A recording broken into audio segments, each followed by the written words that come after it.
You're listening to the Uplevel Your Online Business Show, where wealth is empowering, purpose is crucial, and high vibes are non-negotiable. And now, here's your host, certified business coach and practical woo strategist, Sarah J. Loureiro.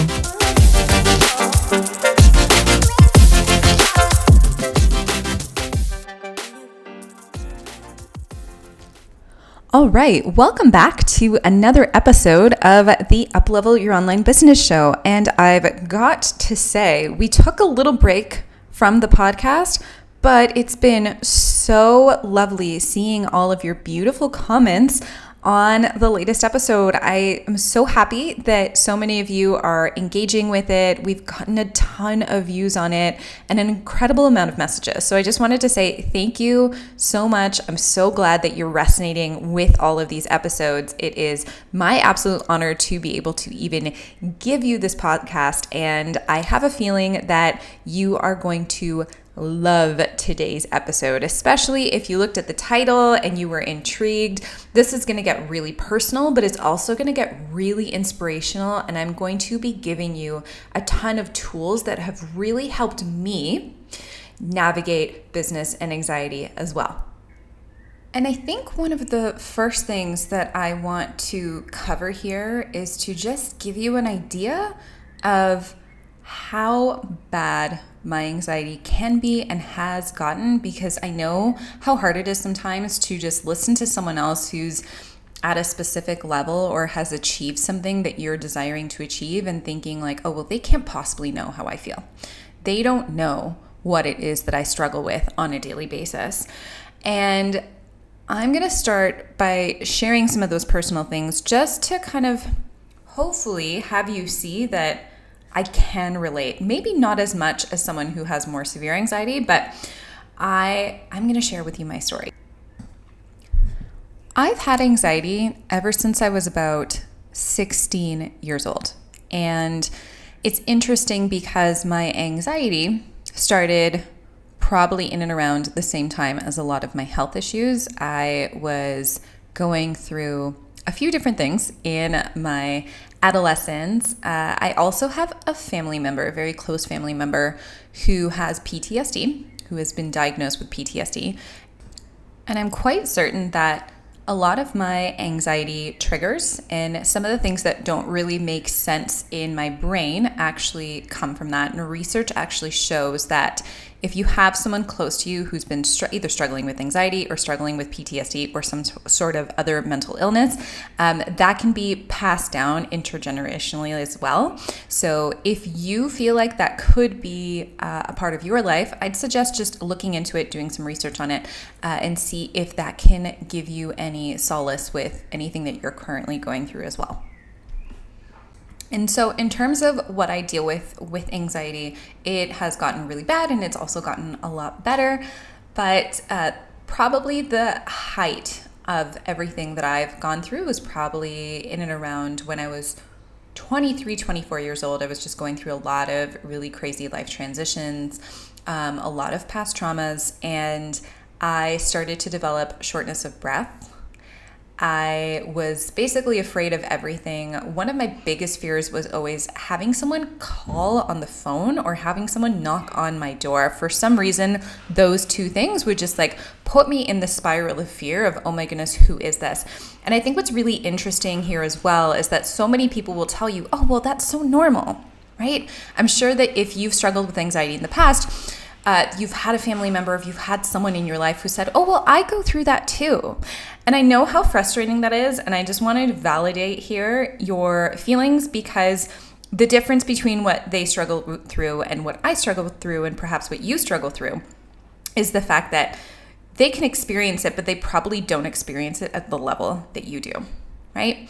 They can experience that little bit of fear, but it's a lot more pronounced with someone with anxiety, and especially someone with severe anxiety. So give yourself that validation for whatever you're going through as well.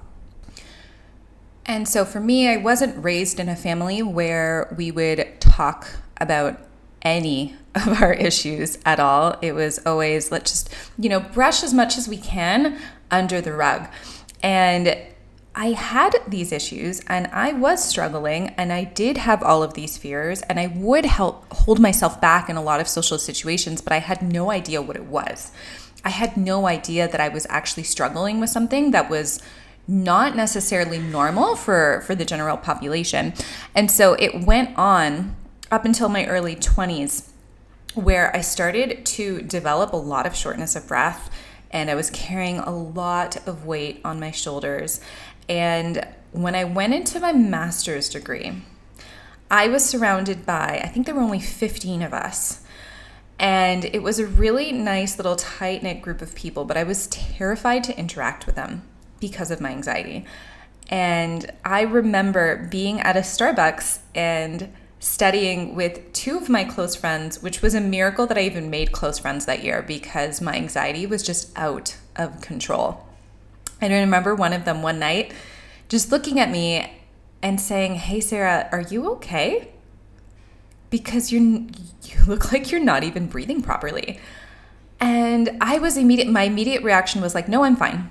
I'm totally fine. There's nothing wrong with me." Now I'm really nervous and I'm really afraid that he's going to see that there might be something wrong with me because I need to cover this up. And so from there, I got even more flustered.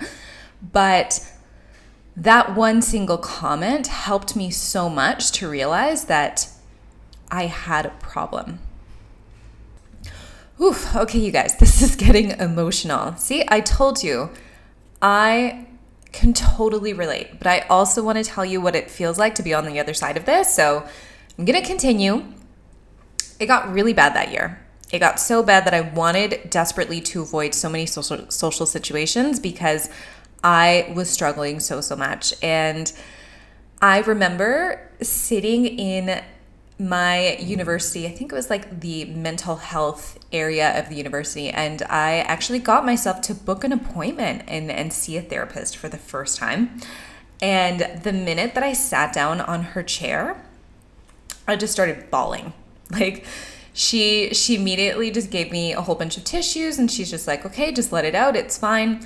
And I felt like I finally gave myself permission to just come home with the fact that this was something that I was struggling with and I didn't have to struggle alone. And from that moment, I think I had about 2 or 3 sessions with her. And then I left, I moved cities, and I started a new job, and the anxiety didn't really go away. In fact, in some situations, even at my job, it became worse. I remember one time feeling like I just could not go into the cafeteria, and I tried to pump myself up to go into the cafeteria and I couldn't. I just started crying. And that was another circumstance where I realized this is an actual problem. This isn't just something that I'm making up in my head. This isn't something that everyone goes through. This is something that is really unique to me. And I really want to drive that point home because the very first way that you can really help yourself with this, even in business, is just by accepting the fact that it's real. Now, throughout the exact same time period, I was also struggling with a lot of health issues with digestive distress, and I started to break out on my forehead. I actually developed acne. I didn't have acne as a teenager. And this is going to be a story for another podcast episode. I'm actually recording an episode with one of my former clients who's also a health coach. It's going to be incredible.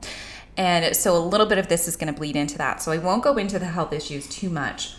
But all of this was basically my saving grace because I started to understand that this wasn't just my issue. And through the help of a lot of my friends and also the help of my husband, I finally decided to get all of the help that I needed and all of the support that I needed, which led me down the path of finding meditation, which also led me down the path of really diving deeper into my yoga practice. I started seeing naturopathic doctors. I healed my gut. I healed so much of my anxiety.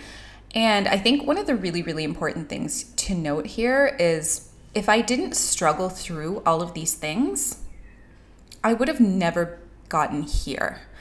I would have never gotten to where I currently am today. I would have never been able to create my own freedom-based life. I wouldn't have been able to own a multiple six-figure business.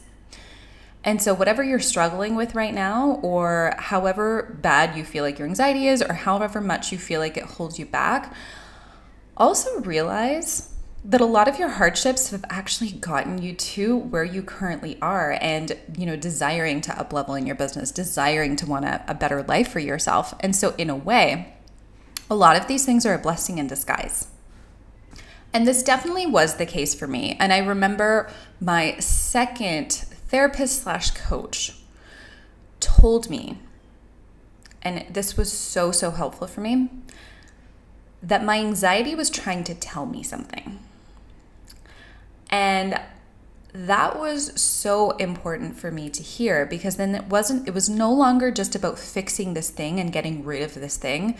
It was trying to understand why it was there in the first place and what it was guiding me towards. And ultimately, for me, it was guiding me towards making my own decisions, making sure that I was doing exactly what I wanted to do, and having the rest fall away.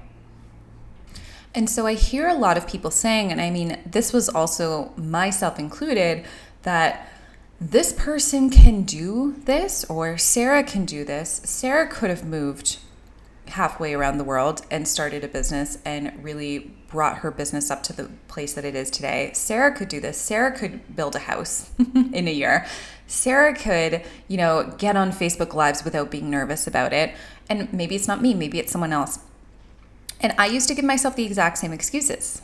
I used to say, well, those people came from a good family, or that person had more money than me, or that person clearly does not have the issues that I have, because if they did, they wouldn't be there. They wouldn't be there. And the driving point that I want to make here is that they are there, that person is there, and I am here because of the fact that I have struggled, because of the fact that I have struggled with mental illness, because of the fact that I have anxiety. And it's not a crutch, it's not an excuse, it's not something where you need to say, okay, well, this is always going to be my obstacle. This is always going to be the thing that keeps me from doing the things that I really want to do. This is always going to be the thing that keeps me from doing Facebook Lives. Trust me, okay? My very first Facebook Live, I was shaking so much that I deleted the live right after I did it. And I wish that I didn't delete it so I could show all of you, but I was just a hot mess. But what I did is I deleted it, and then I got right back up into my Facebook Live and I did it again. And I did it again. And I did it again. And now I can go on Facebook Lives, I can go on stories, I can do webinars like it's no one's business, because I decided that my future and the future of my dreams and creating an impact in the world was so much more important than giving in to my fears. And since having anxiety and struggling with it, I've been able to do a lot of things. I was able to finally marry the man of my dreams and start a really, really incredible life with him in Toronto. I was able to start my first business. I was able to speak on public stages. In fact, I became the go-to person in my 9-to-5 who would speak on the stage for events. I became our MC, and I absolutely loved doing it. And it was from a lot of the tools that I'm actually going to be sharing with you today as well that I was able to do that. And I went from not wanting to be seen at all to understanding that in order for me to really live the life that I wanted to live and to inspire other people and create change, that I couldn't listen to that fear anymore, and that I had to show up, and that I had to be seen, and not just had to be seen, that I deserved to take up space. I quit my 9-to-5. That was one of the most terrifying decisions. I was working there for 6.5 years. I had a really cushy income. I had really incredible benefits. My HR manager at the time asked me, "Are you sure you want to do this? What if you just take an extended leave of absence?" Like, he didn't even want me to do that to myself because he was even afraid that I wouldn't find as good of a job again. And I still did it. I quit my 9 to 5. I put my 2 months notice into my apartment. My husband and I sold all of our things. We moved to Nicaragua. We built a 6-figure business, and now we've been hitting multiple 6 figures consistently. We had a baby. I had a baby in a different country. All of these things, I started a podcast. Right? All of these things are things that people with anxiety don't do, and yet I've done all of them, and I'm going to continue to do more of them. And the reason why I want to say all of these things to you is because you can still do every single thing that you want to do with your life, no matter what your current struggles are. Okay, and here's the thing. I also know that you don't just want to listen to this episode to be like super inspiring and inspirational. I know that you also want the tools, and I get it because I love giving the tools as well. And so I've written down a few different ways that I have personally been able to overcome my anxiety in my business on a daily basis, and really how I was able to go from the girl who cried when thinking about going into the company cafeteria because I didn't want to be seen, to now running the business that I do. And one of the first things that I think is really, really important, especially in the online business space, is to accept the fact that your anxiety is there. And I see so many people wanting to fix it and wanting to get rid of it and wanting to completely remove it and think either it doesn't exist or I'm going to fix it and I'm going to obliterate it. And the thing that has helped me the most is understanding that the anxiety isn't going anywhere. We think that one day it's just going to go away completely, and that never quite happens. It's the same thing if you've ever dealt with a chronic illness. It never really fully goes away. Your body just adapts to it, you heal from it, and you have the tools that when you have other flare-ups, you know exactly what to do. The same thing goes with your anxiety. And in fact, this week, I just got a trigger. I haven't had really bad anxiety, I kid you not, in years. I've felt so good lately. And I'm going to tell you some of the reasons why I feel really good. But I haven't felt really bad anxiety in years. And then all of a sudden this week it showed up again. It showed up because of certain circumstances that I was dealing with in business. But it's okay. And I accept that. And instead of saying, oh man, I'm not done dealing with this thing, and maybe you feel that way too, instead of saying that, it's so much more helpful to say, okay, I see you, anxiety. I see that you're here. Okay, I see that you're back. It's okay. I accept you as you are, right? It's kind of like meditation. In meditation, you are constantly struggling with your thoughts. And you have a thought that comes in, and the first thing that we always want to do is just kill the thought, tackle the thought, say, we cannot have this thought. I cannot be having this thought. Whereas the most productive thing that you can do is say, okay, I acknowledge the thought. The thought is there. It's okay. It's okay that I'm thinking about dinner while I'm doing my meditation.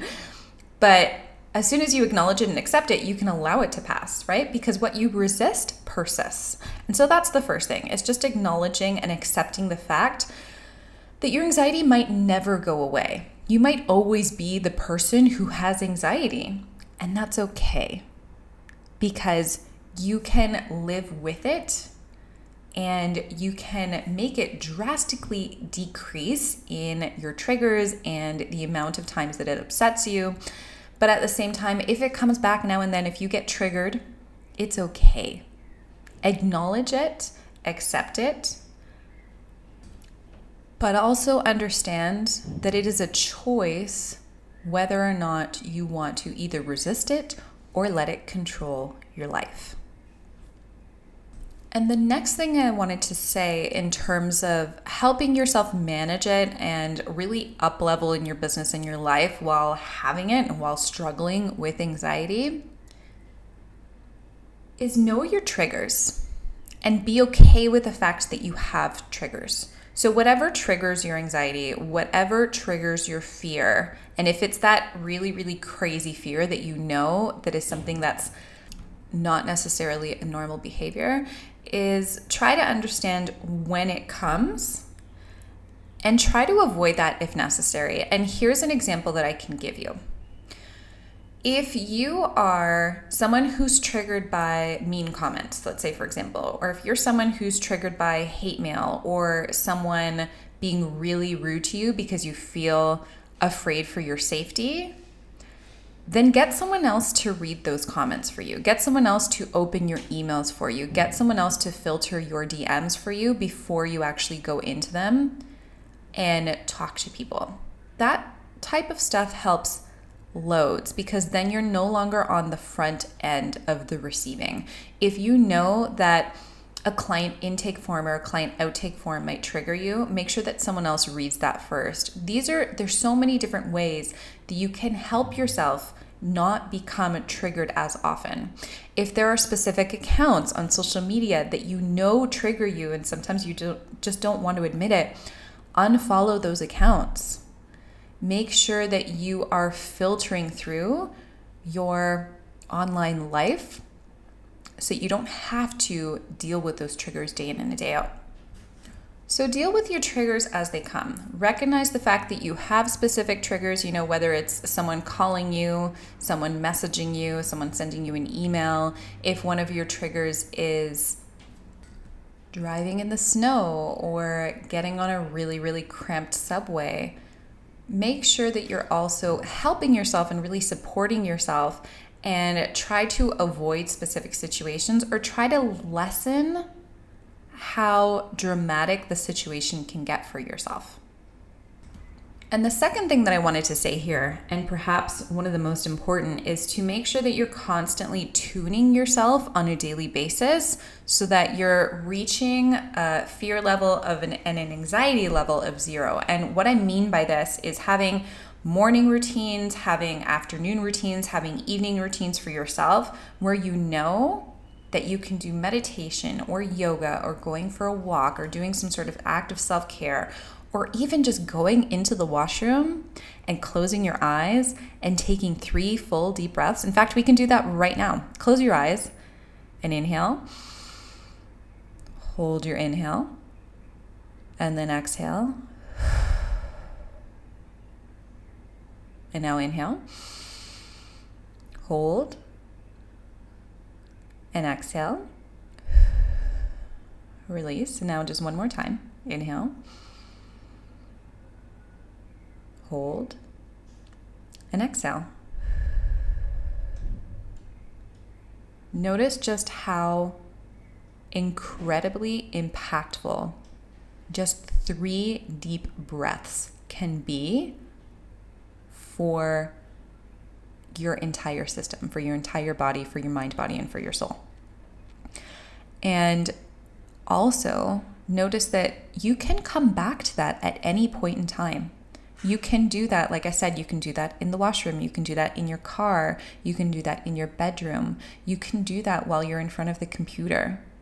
You have that choice, and there are so many different apps online right now that can really help you bring yourself back into that state of mindfulness. One of my favorites is the app Calm. I do most of my meditations on Calm. I also really love the Tibetan Mindfulness bell. That's another app that you can purchase, and it will basically just sound a bell either sporadically throughout the day or in specific increments that really suit you. So it's totally up to you how you want to set up the bell, but that also really helps to just make sure that you're always coming back into the present moment. Now I have a lot more tricks up my sleeve, and I could talk for days about mindfulness and anxiety, especially because I am a certified yoga and meditation teacher, as well as being a certified business coach.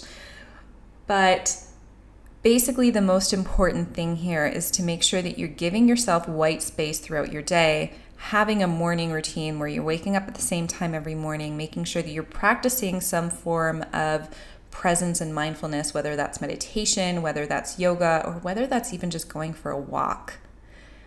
that can be so, so helpful, and it will basically help you to keep your triggers at a minimum. And yes, sometimes you can't always do that, right? Some of us have kids and your kids basically dictate your life, especially if you have toddlers. Some of us just have really, really frantic lives where we're in a really stressful 9 to 5 and then we come home and we want to work on our businesses.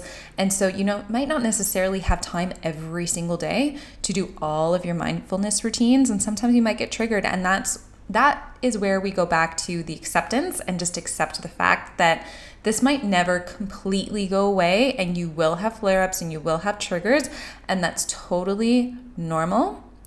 And you can overcome them and you can deal with this. So making sure that you're aware of your triggers, accepting the fact that you have the anxiety, and not trying to quote unquote fix it or take it out of your life all the time, and instead just kind of inviting it in, but at the same time really neutralizing its effect on you can be so helpful. Creating those morning routines, creating those mindfulness routines, creating white space in your day where you don't have things scheduled, where you can just sit and be in awe of how beautiful your life is, be in awe of how much gratitude you have for so many things that you have going on in your life. All of those things can help a lot too. But I'm going to say one more thing that you probably don't hear very often on a ton of other podcasts and other trainings on anxiety, and it is because I am talking to leaders. Not everyone is a leader, but I'm making this specific episode for all of the women and even men, if you're listening, who are leaders, who desire to lead even though they have these types of struggles. And here's what I want to say to all of my leaders out there, is that you can have an incredible impact and you can truly change the world by even accepting your anxiety, but also at the same time talking about it and inspiring someone else who might be going through something really difficult and telling them, I'm going through this too. I've been through this too. I've been able to overcome it. I've been able to deal with it, and you can too. And there is hope for you as well. Don't forget that you are also an inspiration to so many people because of the fact that you are deciding to go after what you want, because of the fact that you have decided to start a business. It's not easy starting a business, and it's even harder sustaining a business, and sustaining a business with so much criticism and judgment that is out there right now. And so I wanted to just give you the opportunity to understand that you are also a leader here. The same way that I am talking about this publicly, you can also talk about this publicly with your community. You can also be the agent of change and help someone else who's also struggling through something similar. And the only way that we're all going to do that is if we all start talking about it and if we all start normalizing it. And the more that we talk about it and the more that we normalize it, the more that we can also accept it. And the more that we can truly become those agents of change and truly uplevel our businesses. Because then if we realize, okay, everyone else is going through it too, amazing, this is not a skeleton in my closet. Hey, if that person can do it, then imagine how much I can do as well. If she did it, I can do it too. This doesn't have to be a crutch. This doesn't have to be the reason for me to hold myself back from doing the things that I truly want to do. And so I challenge you to end the stigma and to use your platform as a leader to also inspire other people who are potentially being challenged with the same things, because let me tell you, that is also going to help your business tenfold, because the more that you can be real with your audience and open up about you, but at the same time really tell them and let them know what is possible for them, the more that they are going to be inspired by you and the more that they are going to want to work with you as well. So this is my call to you. You've heard me basically cry. In fact, that one story that I have where I was sitting at Starbucks and I was with my friend and he asked me, why I had such difficulty breathing. That was a really big wake up moment for me, and still brings me to tears. It still makes me feel really, really emotional by it. And if I can come up here and share this with you, then you can definitely do the same in your own business and your own life. Please let me know how you have liked this episode. If there's something additional that you wanted me to talk about, feel free to let me know. You can send me a DM on Instagram. I am at Sarah without an H, J Loureiro. That's Loureiro. Let me know how much you enjoyed this episode. If you are a big fan, please hit subscribe. Give me amazing ratings. I am doing this for you. I am so excited that you are listening to this, and I hope that it inspired you to take your business and your life to the next level, regardless of your current circumstances. Thank you so much for listening, and I'll catch you next time. Thanks for listening to the Uplevel Your Online Business Show. If you enjoy our show and would like the show notes and free goodies about how to grow your online coaching business, head over to sarahjloureiro.com for more information. We hope you'll tune in next time.